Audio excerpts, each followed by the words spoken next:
जो लाल किले में धमाका हुआ तब आप मौजूद थे यहाँ पे? मैं मौजूद तो हमारा धंधा है, हम यहाँ पे आगे खड़े हुए थे और धमाका इतना तेज था कि हमें लगा कि सिलेंडर फटा हुआ है। फिर हमने भाग के इधर आए तो हमने देखा कि जैन मंदिर के पास में कुछ टुकड़े थे। जैन मंदिर, गौरी शंकर मंदिर के पास में कुछ मतलब लाशें एकदम बितर चुकी थी। पुलिस प्रशासन जाने नहीं दिया था हम लोगों के लिए और काफी तेज धमाका हुआ था। और कम गौरी शंकर जो मंदिर है ना, इसके गुम्बद से काफी ऊंचा था। आग की जो लपट थी ना, काफी ऊंचाई पे थी और सारे पब्लिक एकदम दहशत मच गई थी और सारे पब्लिक भागना चालू हो गए थे। जिस शख्स को हिरासत में लिया गया है, मोहम्मद उमर, सुनने में आया कि वो भी कहीं ना कहीं शामिल था इस हमले में। देखिए, अब तो इसमें जांच चल रही है जांच की, लेकिन मैं आपसे एक चैनल के माध्यम से कहना चाहता हूँ कि देश में जिस तरीके से हमला हो रहा है ना, तो सरकार को इस पे बहुत तगड़ा एक्शन लेना चाहिए, क्योंकि आतंकवाद जिस तरीके से कल लोग मरे। सरकार तो 8-10 बता रहे, लेकिन काफी लोग 8-10 तो ऑन द स्पॉट खत्म हो चुके थे। 8-10 ऑन द स्पॉट खत्म हो चुके थे, लेकिन आप कह रहे हैं कि और भी लोग मरे हुए थे और उसमें से सब ज्यादा मीडियम क्लास के, मध्यम वर्ग के लोग थे, मजदूर, रिक्शे वाले, रेडी, क्योंकि कल मंडे था और लाल किला बंद था और इसकी वजह से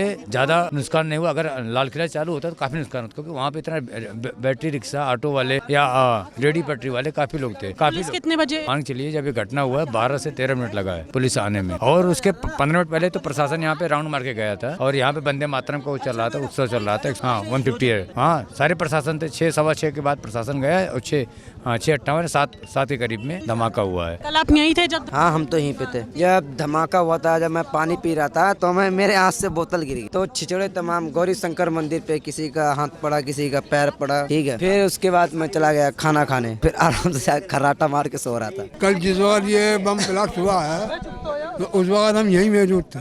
जो धमाका हुआ है तो ऐसा लगा कि जैसे कि धरती देल गई। जब यहाँ हम आए, अपने 5 मिनट के बाद में जब यहाँ देखने आए तो यहाँ अपने 2 गाड़ियाँ जल चुकी थी, जल रही थी। यहाँ पुलिस प्रशासन कोई नहीं था। पुलिस प्रशासन करीबन 20 मिनट के बाद आया। आग बुझाने वाली गाड़ी भी आधे घंटे बाद आई है। नहीं, आधे घंटे में गाड़ी आई है, जब पूरी गाड़ी जल चुकी थी हमारे सामने। मैडम सुनिए, देखिए, पहली बात, मैं यहाँ पे मौजूद उस वक्त नहीं था, ठीक है। दूसरी बात, मैंने न्यूज़ में भी देखा, न्यूज़पेपर में भी पढ़ा, ठीक है। मैंने यहाँ के लोगों से ही पूछा, ठीक है। लेकिन जो जिस घटना की बात बता रहे हैं वो घटना हुई थी 4 नंबर पर, ठीक है। और 4 नंबर का मेट्रो स्टेशन देखिएगा और वहाँ से केवल आप इंक्वायरी ऑफिस, मतलब जहाँ पर ये लोग बैठते हैं मेन हेड, मतलब आपका इंस्पेक्टर पुलिस, मतलब कोई भी डिपार्टमेंट, वो केवल 5 मिनट की दूरी पर है। अब पहली बात, वहाँ पर आपका हर टाइम कांस्टेबल रहते हैं, ठीक है। दूसरी बात, आपका जो ये गाड़ी चेकिंग करते हैं ये भी रहते हैं, ठीक है। दूसरी बात, ये जो कह रहे हैं आधे घंटे में, वहाँ पर पहली बार जब बम ब्लास्ट हुआ 2, 3, 5 मिनट के अंदर में वहाँ की जो लोकल पुलिस थी उन्होंने तुरंत ही वहाँ पर मदद करना चालू करी। वहाँ पर तुरंत एम्बुलेंस बुलाई। वहाँ पर एम्बुलेंस बुलाने के बाद तुरंत ही उन लोगों को भेजना चालू कर दिया। दूसरी बात, ये जो कह रहे हैं कि आधे घंटे बाद आई, ठीक है, आधे घंटे बाद नहीं आई, हाँ 5-10 मिनट लेट हो सकता है, लेकिन इतना लेट ये बता रहे हैं, इतना लेट नहीं। क्यों? क्योंकि जो ये फायर ब्रिगेड का ऑफिस बता रहे हैं, फायर ब्रिगेड का ऑफिस ज़्यादा दूर नहीं है। फायर ब्रिगेड का ऑफिस यहाँ से के मात्र केवल 15 मिनट की दूरी पर है, ठीक है। क्योंकि मैं भी यहीं पर रहता हूँ, तो लोकल में रहता हूँ। ये आप देख लीजिएगा, मैं यहीं पर लोकल में रहता हूँ आपका, ठीक है ना। तो ये जो बता रहे हैं वो ये, जैसे आप भी डिबेट में बोलते हैं, जिस तरह का माहौल चांदनी चौक में रहता था हंसता खेलता हुआ, कभी लगा था यहाँ पे एकदम मातम सा माहौल बन जाएगा, लाशें पड़ी हुई मिलेंगी, लोग घायल पड़े हुए मिलेंगे लाल किले के? मैडम देखिए, ये तो एक सोची समझी साजिश है, क्योंकि जिस तरीके कारतूस मिले हैं, ठीक है, जिस तरीके कट्टे मिले हैं, ठीक है, जिस तरीके AK-47 मिली है, और जिस तरीके के 10-10 हमें में डॉक्टर मिले हैं, ठीक है, हर अलग अलग स्टेट में। अब चाहे कहीं भी देख लीजिए, आप राजस्थान देख लीजिए, ठीक है, आप अहमदाबाद देख लीजिए, आप कहीं भी देख लीजिए। तो मैम देखिए, ये एक सोची समझी साजिश थी, ठीक है, इसको कोई वो ना दिया जाए। और मैं तो अमित शाह से ये रिक्वेस्ट करना चाहता हूँ हाथ जोड़ के कि अमित शाह जी, आप यहाँ पर आए थे, आपने दौरा करा, अच्छी बात है, ठीक है, आपने पीड़ितों की मदद सुनी, आप अस्पताल भी गए, लेकिन आप इससे संगीन पे संगीन आरोप लीजिए। क्यों? क्योंकि ये पहलगाम से कहीं ना कहीं जुड़ी हुई घटना है। क्यों? क्योंकि ये जुड़ी हुई घटना इसलिए है क्योंकि इसमें आप कहीं से कहीं तक भी देख लीजिए, चाहे गाड़ी का मालिक हो और चाहे गाड़ी चलाने वाला हो, वो कौन से कम्युनिटी का है कौन सा नहीं, वो आपकी जनता आपको बता देगी, ठीक है। क्योंकि मैं यहाँ पर नाम लूँगा ना तो यहाँ पर कई लोग ना गुस्सा होने लगेंगे, ठीक है। यहाँ पर कई लोग गुस्सा होने लगेंगे, कई लोग मेरे ऊपर बहक भी जाएंगे, ठीक है, और कई लोग यहाँ पर कुछ तरह की बातें बनाने लगेंगे, इसलिए मैं नाम नहीं लेना चाहता। कल आप मौजूद थे यहाँ पे? मैं जब यहाँ पे घटना मौजूद हुई? था, साक्षात मेरे सामने यहाँ पे घटना हुई। मैं आपको बोलना चाहता हूँ, 5 मिनट के बाद आया था, यहाँ पे तहलका मचा हुआ था और जैसे हमारे भाई की एक बोटी उड़ चुकी है। यहाँ पे आपको बोलना चाहता हूँ, मारुति में एक दो मतलब गिर रहे हैं, आग गिर रही है और 10-20 गाड़ी जल रही है और 10-20 100 हमारे सामने पड़े हुए थे, हम देख रहे थे। वहाँ पे अंदर में घुसा रहा था, पुलिस वाले भाई मेरे को भगा रहे थे क्योंकि बोला भाई यहाँ पे मत खड़े हो, पुलिस की टीम आ चुकी थी, एनडीआरएफ की टीम आ चुकी थी। तो मेरे को पुलिस वाले बोल रहे थे कि भाई आप अंदर जाओ, तो पुलिस वाले का मैं वो सुनना पड़ेगा कि हम अंदर भेज रहे थे, हम अंदर आ गए। फिर उसके बाद यहाँ पे जनता इकट्ठी हो रही थी, तो जनता को भगाने का काम हमने किया। यहाँ पे सारा रोड बंदी करने का काम हमने किया, सारे हमने रोड बंदी किया, ऐसे रस्से बांधने का काम हमने किया। क्योंकि कोई भाई अगर जो मुझे पता है कि पता नहीं एक बम में एक मारुति में कोई लेके आया तो हमारे भाई 14 भाई शहीद हुए हैं, 10 भाई शहीद हुए हैं, पता नहीं वहाँ पे और भी बम लगे हुए हैं। इसके लिए हम सारे भाई को भगाने का काम कर रहे थे, अपनी जान हथेली पे लेकर ये काम हमने करने का बेड़ा लिया था। मैं आया था तो मैंने बोला यहाँ पे मैं रस्सी बंधने का काम करूँ या कुछ पुलिस सहायता दे सकता हूँ, देशभक्ति का काम कोई कर सकता हूँ, तो मैंने यही काम किया। मैंने ये सारे रोड बंद करवाए और ये सारे रस्सी ये बंधवाए की जो रस्सी बंधी है हमने ही काम किया, ये रस्सी हम लोगों ने ही बांधी है। और वो जो आतंकवादी है जिसने भी ये घटना की है वो पुलिस जांच का विषय है। और अगर जो कोई आतंकवादी कोई पाकिस्तानी अगर ये हमला किया है तो बदला तो जरूर लेंगे दोस्त, ठोक के फेंक देंगे तेरे को, पाकिस्तान में घुस के मारेंगे। अगर जो हमारे 10 भाई यहाँ पे शहीद हुए लाल किले के सामने, चैलेंज दे रहा हूँ, अगर आतंकवादी सुन ले, कोई भी आतंकवादी यहाँ पे सुन रहा हो, सुन, अगर जो मैं आतंकवादी को चैलेंज दे रहा हूँ, तेरे देश में घुस के फोड़ा जाएगा और युद्ध दोबारा चालू होगा, ऑपरेशन सिंदूर दोबारा चालू होगा। ये आतंकवादी समझ चुके हैं हम ठंडे में बैठ गए, लेकिन हम ठंडे में बैठे हुए नहीं है, हम युद्ध करेंगे और तेरे देश के अंदर पाकिस्तान के अंदर घुस के मारेंगे और इस पाकिस्तान को हिंदू राष्ट्र बना के हम दिखा देंगे। ये बांग्लादेश हिंदू राष्ट्र बनेगा, ये मैं बहुत बना चाहता हूँ। मोहम्मद उमर का नाम सामने आ रहा है, पुलिस ने 2 लोगों को हिरासत में लिया है, उसमें से एक मोहम्मद उमर है।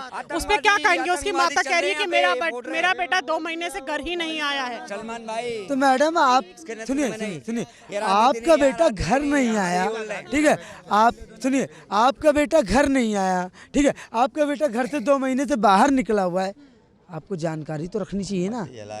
हाँ, आपको बेटा 2 महीने से घर नहीं आया, आप कह रही हो घर से बाहर है, तो आपको कम से कम जानकारी तो रखनी चाहिए ना कि आपका बेटा क्या कर रहा है क्या नहीं कर रहा है। अरे देखिए, पता है क्या, ये केवल ना एक ये लॉलीपॉप देने की बात हो रही है, ठीक है। दूसरी बात पता है क्या है, जितने भी लोग इसमें शामिल थे, ठीक है, और जितने भी लोग यहाँ पर जो गाड़ी में मरे हैं, ठीक है, उनके घर को ऑलरेडी पाकिस्तान की तरफ से फंडिंग पहुँच चुकी होगी, ठीक है। मैं ऑन कैमरा कह रहा हूँ, क्योंकि देखिए, कभी भी हिंदू को आप कभी भी आप एक नाम मुझे केवल बता दीजिएगा पत्रकार महोदय, मैं ऑन कैमरा डिबेट हिंदू कभी भी किसी भी धार्मिक जुलूस पे जय श्री राम का नारा लेकर ना कभी बम फटा है, जय श्री राम का नारा लेकर ना कभी देश पर आतंकवाद करा है, ठीक है। दूसरी बात है, ये मुसलमान ने करा है, सबूत है आपके पास। एक मिनट पकड़े कौन गए तो था। हर चीज में मुसलमानों को आगे मत लाया करो, हर चीज में सबूत है। अरे सरकार ने कह दिया, सरकार ने नाम लिया, मैंने नाम देखिए किसी के ऊपर नालायक बोल लोगों। भाई 1 मिनट, मैं बोल रही हूँ ना, मैंने नाम लिया। 1 मिनट। आपने कहा मोहम्मद उमर को पुलिस ने हिरासत में लिया, पुलिस ने ये तो नहीं कहा मोहम्मद उमर की कार थी, मोहम्मद उमर ने लगाई है। इन्होंने कहा कि हिंदू के आज तक कोई जय श्री राम के नाम पे कोई बम नहीं फोड़ा गया, तो इसका मतलब क्या बनता है मुझे ये बता दो। आप कह रही हो हिंदू मुस्लिम नहीं हो रही है, ऐसा है, मैं आपको हाँ, बताऊं, यहाँ हिंदू और मुसलमान की बात नहीं है, लेकिन मैं तो कह ही नहीं रहा हूँ। मैं आपको बताऊं, लेकिन सुने, मैडम ने नहीं कहा, लेकिन जितने भी आतंकी हमले होते हैं, ये कार का मालिक जो पकड़ा जाएगा उसका नाम हिंदू तो नहीं लिख देंगे ना, उसका नाम चौधरी तो नहीं लिख देंगे, उसका नाम वर्मा तो है, जिसका नाम पकड़ा गया, ठीक है, जो कार में था उसका नाम पकड़ा गया। ये बताइए, जिसकी कार थी वो मुसलमान था, लेकिन देखिए ma'am, this is a call is अनभक्ति, this is a call is अनभक्ति।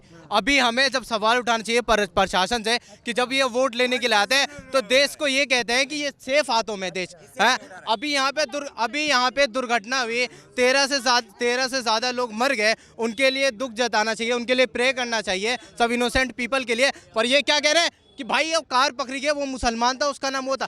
This is a call is अनभक्ति। ये यहाँ पे संविधान की बात नहीं करेंगे जब संविधान में ये लिखा हुआ है कि पूरे जो भी अभी आवाम जो बैठती है वोट लेके, आवाम से जो सरकार बैठती है वो हमेशा दावा करती है कि सेफ हाथों में। मैम अभी पहलगाम हुआ, पुलवामा हुआ, अभी रेड फोर्ट हो गया, वो भी इंडिया के कैपिटल पे हमला हुआ है। पूरे हिंदुस्तान को इस पे दुख जताना चाहिए, तो इस पे धर्मबाजी करें। ऐसा इन भक्तों के मुंह पे थूकता हूँ मैं ऑन कैमरा। आप सुनिए, मैं नहीं डरता यहाँ पे अच्छा किसी से ठीक भी। मैंने यहाँ पर धर्म की बात करी, मैंने यहाँ पर राजनीति की बात करी, ये तो मैंने यहाँ पर क्या बोला कि जिन्होंने भी हमला करा है उनका कहीं ना कहीं कनेक्शन पुलवामा से हो सकता है।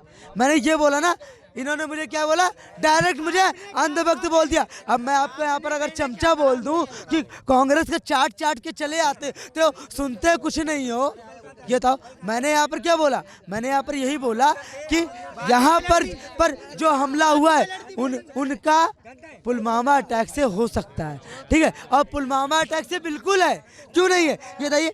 इतने डॉक्टर पकड़े गए, इतनी जगह कारतूसें पकड़ी गई, ये तक छोटी सी बात थी, छोटी सी बात थी ये बताइए मुझे। हाँ, पूरे देश को मतलब उड़ाने की मतलब आपको वो थी। पाकिस्तान को तो ऑन कैमरा कहता हूँ, पाकिस्तान तो मुर्दाबाद है। ऑन कैमरा बोलूंगा पाकिस्तान मुर्दाबाद, हिंदुस्तान जिंदाबाद। पाकिस्तान पे तो मैं लानत भेजता हूँ। पाकिस्तान पे तो लानत फेंकता हूँ मैं, पाकिस्तान पे लानत फेंकता हूँ। अभी पहलगाम में जो हमारे 22-23 लोग शहीद हुए ना, उसके बाद तो पाकिस्तान पे लानत फेंकता हूँ, उस पर थूकता हूँ, उनकी आर्मी पे थूकता हूँ मैं, जो टेररिस्ट को सपोर्ट करते हैं ऐसे लोगों पे। जो हमें कल घटना देखने को मिली, ये कोई राजनीति मामला है क्या? इस पे राजनीति होनी चाहिए? मैम देखिए, राजनीति की बात नहीं, पर हम सबको अभी यहाँ पे एक साथ होना चाहिए। और ये सवाल हमें आवाम से, जितने भी आवाम है सबको एक साथ होना चाहिए। ये सवाल हमें सरकार से पूछना चाहिए, गृह मंत्री से पूछना चाहिए, क्योंकि ये हक हमें संविधान ने दे रखा है कि हम सवाल पूछे। अगर हम वोट देते हैं तो हमें पूरा हक है कि हम संविधान से हम सवाल पूछे सरकार से कि क्या हो रहा है देश में। अब सेफ हाथों में कहते हैं सर, ये सेफ हाथों में सर, आज पूरा हाई अलर्ट पे। कांग्रेस के कुछ नेता है जो बयान दे रहे हैं कि इंटेलिजेंस की कमी है, पुलिस की, प्रशासन की कमी है। उनको ऐसा नहीं लगता कि उनको संवेदना जीनी चाहिए? जो लोग घायल हुए हैं, जिन परिवारों ने अपनों को खोया, उनके जाके मिले, इसके ऊपर राजनीति ना करें। देखिए मैम, मैं रात का आपको इंसिडेंस बताता हूँ। मैं द्वारका में था, मेरे एक दोस्त का भाई था, नदीम भाई थे, उनका एक भाई था, सगा भाई, उनका भी रात में एक्सीडेंट हो गया, वो भी चल बसे बेचारे, उनमें शहीद हो गए। रेड फोर्ट के इंसिडेंट में वो भी शहीद हो गए। जब उनके घर वालों का मैंने आंसू देखा ना, मैं रो रहा था हॉस्पिटल में, ये LNGP में मैं रो रहा था, क्योंकि मुझसे देखा नहीं जाता। रात के 12-1 बज चुके थे, मुझसे देखा नहीं जा रहा था, क्योंकि मैं खुद रो रहा था। तो इस पे अगर कोई यहाँ पे राजनीति करता है और कोई सवाल उठाता है तो मैम ये बेहद गलत है। हमें यहाँ पे सबको एक साथ होना चाहिए, जिनके घर से गए हैं, उनके बेटे, उनके बच्चे, उन सबके साथ दुख जताना चाहिए, दिलासा देना चाहिए। मैं तो ये अपील करना चाहता हूँ। चलिए।